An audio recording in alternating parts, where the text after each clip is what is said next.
'Tis time I should inform you farther. Lend thy hand and pluck my magic garment from me.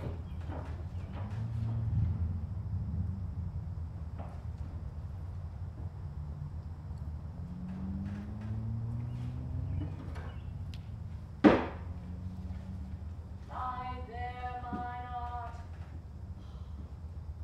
Wipe now thine eyes. Have comfort.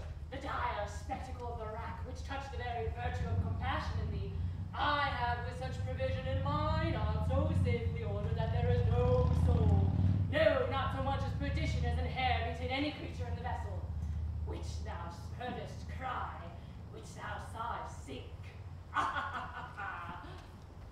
Sit down, for thou must now go farther. You have often begun to tell me what I am, but stopped, and left me to a bootless inquisition, concluding, stay, not yet. The hour's now come, the very minute bids thee open thy ear. Obey and be attentive. Canst thou remember a time before we came into this cell? 'Tis far off, and rather like a dream than an assurance that my remembrance warrants. Had I not 4 or 5 women once that tended me? Thou hadst some more, Miranda. But how does this live in thy mind? What else lives in the backward abysm of time? If thou rememberest aught ere thou camest here, how thou camest here thou mayest. But that I do not. Oh, 12 years since, Miranda. 12 years since. Thy father was a Duke of Power and a Prince of Milan. Oh, my heart bleeds to think all the tea that I have turned you to, which is from my remembrance. Please you, farther. My brother and thy uncle, called Antonio, I pray thee mark me that a brother should be so perfidious. He whom next thyself of all the world I loved, and to him put the manage of my state, as at that time through all the signories it was the first, and Prospero the prime duke being so reputed in dignity and for the liberal arts without a parallel. Those being all my study, the government I cast upon my brother, and to my state grew stranger, being transport and wrapped in secret studies. Thy false uncle, dost thou attend me? Sir, most heedfully.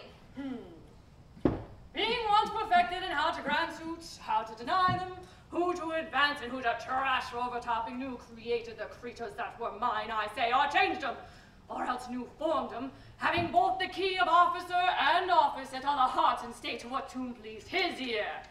And now that he was the ivy which hid my princely trunk and sucked my verdure out on it, thou attendest not. Oh, good sir, I do. I pray thee, mark me. I, thus neglecting worldly ends, all dedicated to closeness and the bettering of my mind, with that which, but by being so retired, overprised the popular rate in my false brother awakened an evil nature. And my trust, like a good parent, did beget of him a falsehood in its contrary as great as my trust was, which had indeed no limit, a confidence and bound. Hence his ambition growing. Dost thou hear? Your tale, sir, would cure deafness. He thinks me now incapable. Confederates, so dry he was for sway with the King of Naples to give him annual tribute, do him homage, subject his coronet to his crown, and bend the dukedom yet unbowed. Alas, poor Milan, to most ignoble stooping. Oh, the heavens! Mark his condition in the event, then tell me if this might be a brother. I should sin to think but nobly of my grandmother. Good wombs have borne bad sons. Now the condition. The King of Naples, being an enemy to me inveterate, hearkens my brother's suit, which was that he, in lieu of the premises of homage, and I know not how much tribute, should presently extirpate me and mine out of the dukedom, and confer fair Milan with all the honors of my brother. Whereon a treacherous army levied one midnight, fated to the purpose, did Antonio open the gates of Milan, and in the dead of darkness, the ministers for the purpose hurried against me and thy crying sick. Lack, for pity! Oh, I not remembering how I cried out then will cry to her again. It is a hint that brings mine eyes to it. In view they hurried us aboard a bark, bore us some leagues to sea, where they prepared a rotting carcass of a butt, not rig nor tackle, sail nor mast. The rats instinctively had quit it. There they hoist us to cry to the sea that roared to us, to sigh to the winds whose pity sighing back again did us but loving wrong. How came we ashore? By providence divine. My cloak, my cloak. By providence divine, some food we had and some fresh water that the noble Neapolitan Gonzalo, out of his charity, who being then appointed master of this divine, did give us with rich garments, linen, stuffs, and necessaries, which since have steadied us much. So of his gentleness, knowing I loved my books, he furnished me from mine own library with volumes I prized above my dukedom. I pray you, sir, for still 'tis beating in my mind. Your reason for raising the sea storm? No, thus far forth. By accident, most strange and bountiful fortune, now, my dear lady, hath mine enemies brought to this shore. And by my prescience, I find my zenith doth depend on most auspicious star, whose influence, if now I court not but omit, my fortunes will ever after droop. Here, cease more questions. Thou art inclined to see, 'tis a good dullness and give it away. I know thou canst not choose.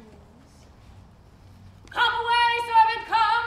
I am ready now. Approach, my Ariel, come!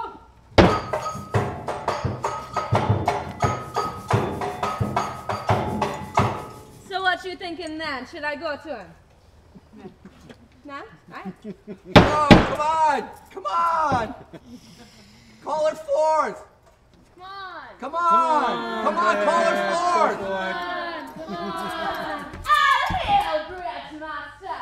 Brave sir, hail! I come to thy best pleasure, be it to fly, to swim, to dive into fire, to ride on the curled clouds, to thy strong bidding task, Ariel and Ali quality. Hast thou, spirit, performed to point the tempest that I bade thee? Aye, sir, to every article. I boarded the king's ship, now on the beak, in the waist, in the deck. In every cabin I flamed amazement. Sometimes I'd be back, and I'd been in many places. On the top yards, in the mast, in the bowsprit, would I flame distinctly. And then I'd meet joy.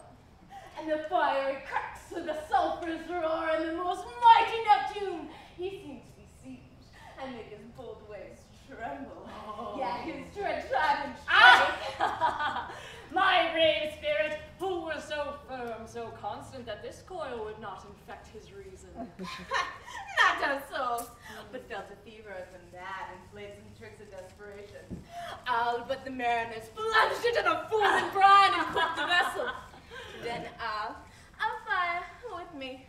And the king's son Ferdinand was the first one who left, with hair up, standing then like reeds and not hair. And he was crying, hell is empty, and all the devils are here. Why, that's my spirit. But was not this nigh shore? Aye, close by, master. What are they, Ariel? Safe? Matter here perish, on the sustaining garments, not even a blemish, fresher than before. And as thou badest me, I dispersed them about the isle. Of the king's ship, the mariner, say how thou hast disposed and all the rest of the fleet. Ah, well, safely inhabits the king's ship, in that deep nook where once thou callest me up at midnight to fetch dew from the still deck's fair moon. That's where she's hid. And the mariners all on the hatches stowed, who, with a charm joined to the suffering lair, the island to sleep. Ah, Ariel. As for the rest of the fleet, they saw the king's ship wrecked and his great person perish. Ariel, thy charge exactly is performed. But there's more work. What is the time of the day? Past mid-season. At least 2 glasses. A time twixt 6 and now must by us both be spent most preciously. Some more toil. Since thou dost give me pains, let me remember thee what thou hast